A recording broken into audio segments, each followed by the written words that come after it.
Lorsque tu sortiras pour attaquer tes ennemis, si l'Éternel les livre entre tes mains et que tu leur fasses des prisonniers, peut-être que tu verras parmi les captives une belle femme, que tu t'attacheras à elle et que tu la prendras pour femme. Alors tu l'amèneras dans l'intérieur de ta maison. Elle se rasera la tête et se fera les ongles, elle quittera son vêtement de captive, elle habitera dans ta maison et pleurera son père et sa mère pendant 1 mois. Après cela, tu iras vers elle, tu l'épouseras et elle sera ta femme.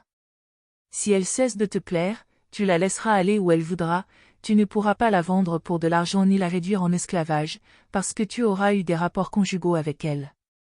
Si un homme, qui a 2 femmes, aime l'une plus que l'autre, et s'il a des filles de celle qu'il aime davantage et de celle qu'il aime moins et que le premier-né soit de la femme qu'il aime moins, il ne pourra pas, quand il partagera l'héritage entre ses fils, donner le droit d'aînesse au fils de celle qu'il aime davantage, de préférence au fils de celle qu'il aime moins, et qui est le premier-né. Mais il reconnaîtra pour premier-né le fils de celle qu'il aime moins et lui donnera sur tout son avoir une double part, car ce fils est les prémices de sa vigueur, le droit d'aînesse lui appartient. Si un homme a un fils indocile et rebelle, qui n'écoute ni la voix de son père, ni celle de sa mère, s'il le châtie et qu'il ne leur obéisse pas, le père et la mère le saisiront et le mèneront vers les anciens de sa ville et à la porte de l'endroit où il habite. Ils diront aux anciens de sa ville, « Voici notre fils, qui est indocile et rebelle, qui ne nous obéit point, c'est un débauché et un ivrogne. » Tous les hommes de sa ville le lapideront, et il mourra. Tu extirperas ainsi le mal du milieu de toi, afin que tout Israël apprenne et soit dans la crainte.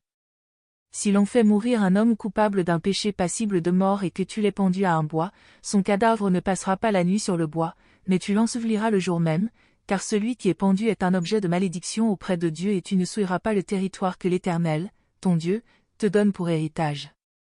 Si tu vois s'égarer le bœuf de ton frère, ou son mouton, tu ne t'esquiveras pas, tu ne manqueras pas de les ramener à ton frère. Si ton frère n'habite pas près de toi, et que tu ne le connaisses pas, tu recueilleras l'animal dans ta maison, et il restera chez toi jusqu'à ce que ton frère le réclame, alors tu le lui rendras. Tu feras de même pour son âne, tu feras de même pour son vêtement, tu feras de même pour tout ce que ton frère aurait perdu et que tu trouverais, tu ne devras pas t'esquiver. Si tu vois l'âne de ton frère ou son bœuf tomber dans le chemin, tu ne t'esquiveras pas, tu l'aideras à le relever. Une femme ne portera pas un habillement d'homme, et un homme ne mettra pas des vêtements de femme, en effet, quiconque fait cela est en horreur à l'Éternel, ton Dieu. Si tu rencontres dans ton chemin un nid d'oiseau, sur un arbre quelconque ou sur la terre, avec des petits ou des œufs, et la mère couchée sur les petits ou sur les œufs, tu ne prendras pas la mère avec les petits, tu laisseras s'en aller la mère et tu ne prendras que les petits, afin que tu sois heureux et que tu prolonges tes jours. Si tu bâtis une maison neuve, tu feras une balustrade autour de ton toit, afin de ne pas mettre du sang sur ta maison, dans le cas où il en tomberait quelqu'un. Tu ne sèmeras pas dans ta vigne 2 espèces de semences, de peur d'avoir à consacrer le produit de ce que tu auras semé, avec le revenu de ta vigne. Tu ne laboureras pas avec un bœuf et un âne attelés ensemble. Tu ne te revêtiras pas de tissu de laine et de lin réunis ensemble. Tu mettras des cordons aux 4 coins du vêtement dont tu te couvriras.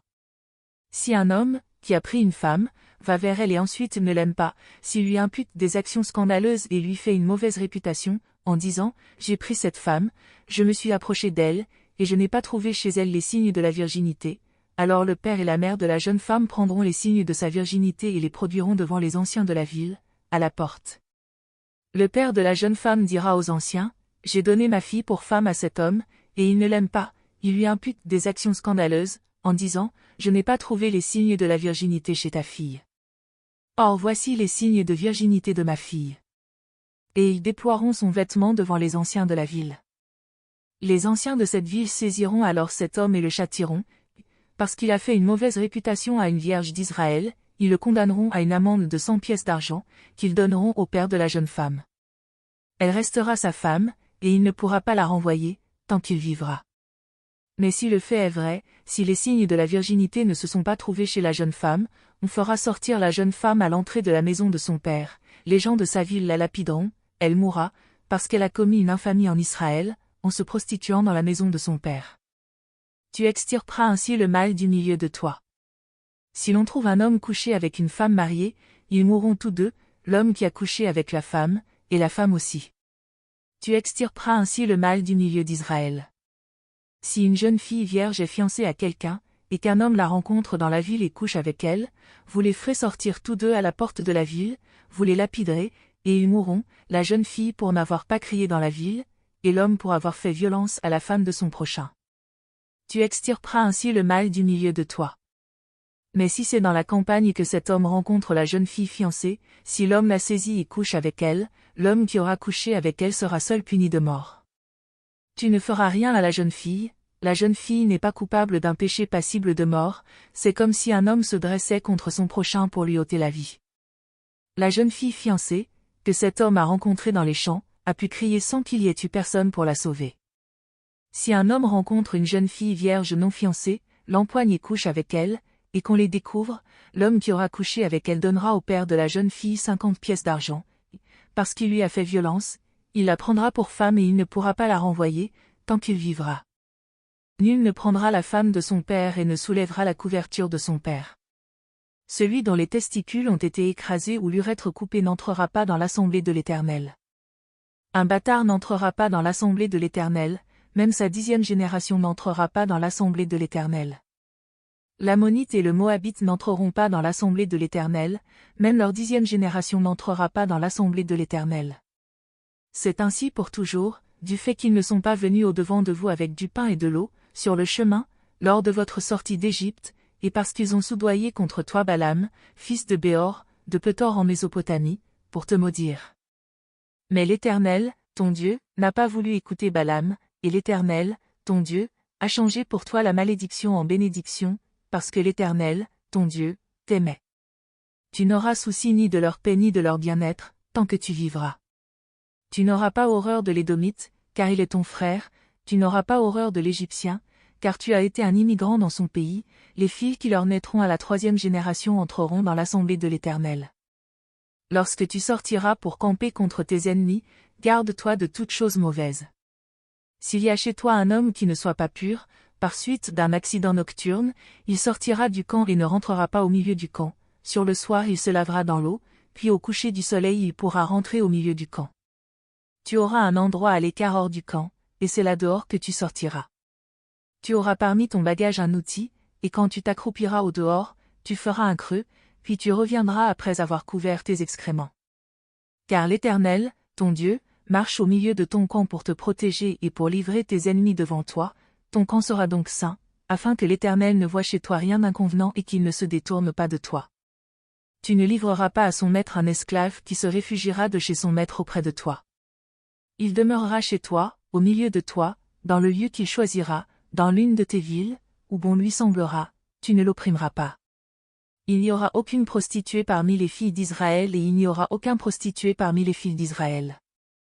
Tu n'apporteras pas dans la maison de l'Éternel, ton Dieu, le cadeau d'une prostituée ni le salaire d'un chien, pour l'accomplissement d'un vœu quelconque, car l'un et l'autre sont en horreur à l'Éternel, ton Dieu. Tu n'exigeras de ton frère aucun intérêt ni pour de l'argent, ni pour des vivres, ni pour rien de ce qui se prête à intérêt. Tu pourras tirer un intérêt de l'étranger, mais tu n'en tireras pas de ton frère, afin que l'Éternel, ton Dieu, te bénisse dans toutes tes entreprises dans le pays dont tu vas entrer en possession. Si tu fais un vœu à l'Éternel, ton Dieu, tu ne tarderas pas à l'accomplir, car l'Éternel, ton Dieu, t'en demanderait compte, et tu te chargerais d'un péché. En t'abstenant de faire un vœu, tu ne commets pas un péché. Mais tu observeras et tu exécuteras ce qui sera sorti de tes lèvres, conformément au vœu que tu feras volontairement à l'Éternel, ton Dieu, et que ta bouche aura prononcé. Si tu entres dans la vigne de ton prochain, tu pourras à ton gré manger des raisins et t'en rassasier, mais tu n'en mettras pas dans ton récipient. Si tu entres dans les blés de ton prochain, tu pourras cueillir des épis avec la main, mais tu ne manieras pas la faucille sur les blés de ton prochain. Lorsqu'un homme aura pris et épousé une femme qui viendrait à ne plus obtenir sa faveur, parce qu'il aura trouvé en elle quelque chose d'inconvenant, il écrira pour elle une lettre de divorce, après la lui avoir remise en main, il la renverra de sa maison. Elle sortira de chez lui, s'en ira et pourra devenir la femme d'un autre homme. Si ce dernier homme cesse de l'aimer, écrit pour elle une lettre de divorce, après la lui avoir remise en main, la renvoie de sa maison, ou bien, si ce dernier homme qui l'a prise pour femme vient à mourir, alors le premier mari qui l'avait renvoyée ne pourra pas la reprendre pour femme après qu'elle a été souillée, car c'est une horreur devant l'Éternel, et tu ne chargeras pas d'un péché le pays que l'Éternel, ton Dieu, te donne pour héritage. Loi sur la protection de la personne humaine, particulièrement celle du pauvre.